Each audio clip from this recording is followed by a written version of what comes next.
L'opération a débuté très tôt ce matin, peu après 6 heures.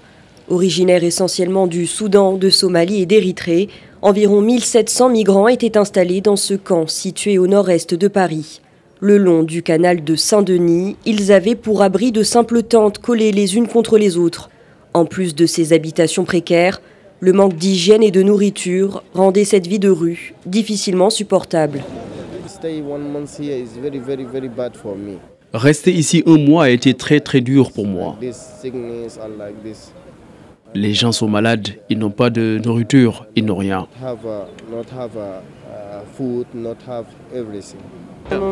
C'est très dur ici, il y a du rat, il y a du sale, il n'y a pas de toilette, il n'y a pas de douche pour laver, c'est très dur. Selon la préfecture de police, près de 24 structures d'accueil, essentiellement des gymnases, ont été mobilisées en région parisienne pour les accueillir.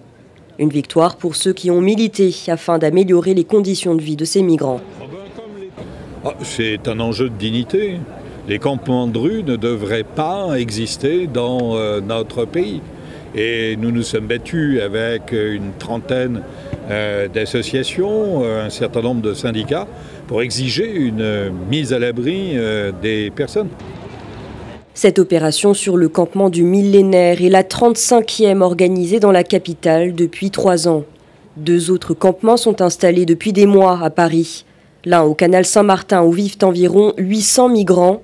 L'autre, porte de la Chapelle, abrite 300 à 400 personnes. Selon les autorités, ils devraient être évacués dès que possible.